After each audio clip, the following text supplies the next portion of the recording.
अचानक वृंदावन के यमुना नदी में दिखा कालिया नाग। फिर जो चमत्कार हुआ जिसे देखकर लोगों के पसीने छूट गए। दोस्तों, क्या कलयुग में चमत्कार होते हैं? क्या आज के विज्ञान के युग में पौराणिक कथाएं सच हो सकती हैं? वृंदावन भगवान श्री कृष्ण की नगरी, जहां कण कण में आज भी राधा कृष्ण का वास माना जाता है। लेकिन पिछले हफ्ते इसी पावन वृंदावन की यमुना नदी में कुछ ऐसा हुआ जिसने न केवल श्रद्धालुओं को बल्कि प्रशासन और विज्ञान को भी घुटने टेकने पर मजबूर कर दिया। एक विशाल काली परछाई, उफनती लहरें और फिर एक ऐसा चमत्कार जिसे जिसने भी देखा उसकी रूह कांप गई। आज की इस वीडियो में हम आपको बताएंगे उस दिन की पूरी घटना जब लोगों ने दावा किया कि यमुना में कालिया नाग वापस आ गया है। यह कोई कहानी नहीं बल्कि आंखों देखा हाल है।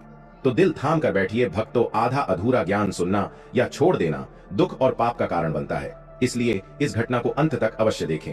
अगर आप भी श्री कृष्ण भगवान के सच्चे भक्त हैं तो इस वीडियो को लाइक करके चैनल को सब्सक्राइब जरूर करें और कमेंट में राधे राधे जरूर लिखें। तो चलिए बिना किसी विलंब के शुरू करते हैं। जनवरी 2026 का महीना था। दिन सामान्य था। वृंदावन के केशी घाट पर शाम की आरती की तैयारियां चल रही थीं। हजारों भक्त यमुना मैया के दर्शन के लिए खड़े थे। लेकिन किसी को अंदाजा नहीं था कि शांत बहने वाली यमुना आज कुछ और ही संकेत दे रही है। वहां मौजूद एक पुराने नाविक, जिनका नाम हम सुरक्षा कारणों से दीनानाथ बता रहे हैं, उन्होंने सबसे पहले कुछ अजीब महसूस किया। दीनानाथ पिछले 40 सालों से यमुना में नाव चला रहे हैं। उन्होंने बाद में बताया कि उस शाम हवा अचानक रुक गई थी। हमेशा चहचहाने वाले पक्षी घाट से गायब हो गए थे और सबसे डरावनी बात, यमुना का पानी जो आमतौर पर गहरा हरा दिखता है, वह उस दिन बिल्कुल काला हो गया था, जैसे उसमें स्याही घोल दी गई हो। शाम के ठीक 6:15 बजे जब आरती का पहला शंख बजा, तभी नदी के बीचों बीच पानी में एक हलचल हुई। यह हलचल किसी मछली या मगरमच्छ की नहीं थी। पानी के अंदर से बड़े बड़े बुलबुले उठने लगे और फिर पानी के अंदर एक विशाल काय आकृति रेंगती हुई दिखाई दी। घाट के किनारे खड़े कुछ पर्यटकों ने अपने मोबाइल कैमरे निकाल लिए। उन्हें लगा शायद कोई बड़ी मछली है, लेकिन तभी पानी के ऊपर एक काला, मोटा और खुरदुरा हिस्सा दिखा। वह इतना विशाल था कि उसे देखकर एक पल के लिए लोगों की सांसें थम गईं। वह एक सांप की पूंछ जैसा लग रहा था, लेकिन उसका आकार किसी ट्रक के टायर से भी चौड़ा था। देखते ही देखते खबर आग की तरह फैल गई। यमुना में कालिया नाग निकला है। अफरा तफरी मच गई। जो लोग आचमन करने के लिए पानी में उतरे थे वो जान बचाकर सीढ़ियों की तरफ भागे। घाट पर चीख पुकार मच गई। तभी एक जोरदार धमाका हुआ। पानी की एक ऊंची लहर उठी, जैसे किसी ने नदी के अंदर बम फोड़ दिया हो, और उस लहर के बीच से जो दिखा उसने विज्ञान के सारे तर्क फेल कर दिए। पानी लगभग 20 फुट ऊपर एक विशाल 7 फन उठा। वह साफ दिख रहा था, लेकिन वह आकृति पूरी तरह काली थी और उसकी 7 फन एक एक करके ऊपर आकर फुंफकार मार रहा था। फुंफकार इतनी तेज थी कि घाट पर लगे हैरान थे। लोग जय श्री कृष्ण चिल्लाते हुए पीछे हटने लगे। किसी को यकीन नहीं हो रहा था कि द्वापर युग का वह कालिया नाग, जिसे भगवान कृष्ण ने नथ कर भगा दिया था, क्या वह वापस आ गया है? और अगर हां तो क्यों? क्या कोई अनर्थ होने वाला था? सूचना मिलते ही स्थानीय पुलिस और गोताखोरों की टीम मौके पर पहुंच गई। प्रशासन ने तुरंत केशी घाट और विश्राम घाट को खाली करा दिया। लाइटें बंद कर दी गईं और बड़ी बड़ी सर्च लाइट्स नदी की तरफ मोड़ दी गईं। इंस्पेक्टर विक्रम सिंह, जो उस वक्त ड्यूटी पर थे, उन्होंने ऑफ द रिकॉर्ड बताया कि उन्होंने अपनी जिंदगी में ऐसा डर कभी महसूस नहीं किया। सर्च लाइट की रोशनी जब नदी के बीच उस जगह पड़ी तो वहां कुछ नहीं था। पानी एकदम शांत था, लेकिन रडार और सोनार इक्विपमेंट जो गोताखोर अपने साथ लाए थे वो कुछ और ही कहानी कह रहे थे। सोनार पर एक बहुत बड़ी मूविंग ऑब्जेक्ट डिटेक्ट हो रही थी, जो नाव से भी बड़ी थी और नदी की तलहटी में तेजी से तैर रही थी।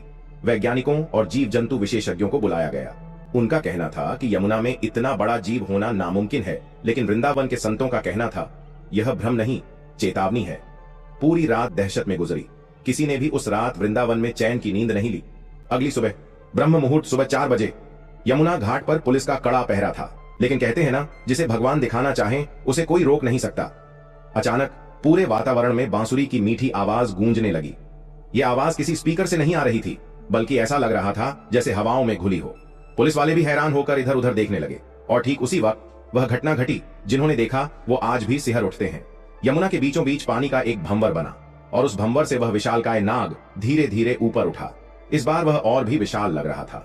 उसके कई फन दिखाई दे रहे थे। 1 नहीं, 2 नहीं, बल्कि 7 फन। पुलिस ने अपनी बंदूकें तान ली। लोग डर के मारे कांप रहे थे। सबको लगा कि अब तबाही मचेगी। वह नाग घाट की तरफ बढ़ा, तेजी से और तेजी से। लोगों की धड़कनें रुकने वाली थीं, लेकिन फिर वह चमत्कार हुआ जिसे देखकर लोग हैरान रह गए।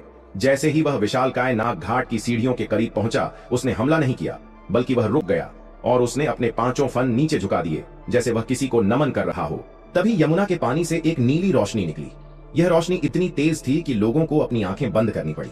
जब उन्होंने आंखें खोली तो देखा कि उस नाग के फन के ऊपर रोशनी के रूप में एक छोटी सी आकृति बन रही थी। वह आकृति स्पष्ट नहीं थी, लेकिन उसकी रूपरेखा बिल्कुल त्रिभुवन सुंदर भगवान श्री कृष्ण जैसी लग रही थी, जो नृत्य मुद्रा में थे। उस नाग ने 3 बार अपना सिर पानी में पटका, जैसे वह माफी मांग रहा हो या प्रणाम कर रहा हो, और फिर एक जोरदार छपाक के साथ वह पानी के अंदर चला गया।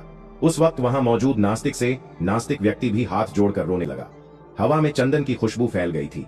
जो पानी कल शाम काला हो गया था, वह अब एकदम साफ और निर्मल हो गया था। घटना के बाद वैज्ञानिकों की टीम ने यमुना के पानी के सैंपल लिए। रिपोर्ट में जो आया उसने फिर सबको चौंका दिया। वैज्ञानिकों ने पाया कि उस क्षेत्र के पानी में पॉजिटिव एनर्जी और ऑन ऑक्सीजन का लेवल अचानक 200 गुना बढ़ गया था, जो वैज्ञानिक रूप से असंभव है। सोनार में दिखी वह विशाल आकृति गायब हो चुकी थी। कहीं कोई निशान नहीं था। कुछ लोग कहते हैं कि वह कालिया नाग ही था, जो कलयुग में पाप बढ़ने की वजह से चेतावनी देने आया था, लेकिन कान्हा की नगरी होने के कारण उसे शांत होना पड़ा। वृंदावन की गलियों में आज भी उस रात की चर्चा होती है। वह आकृति क्या थी?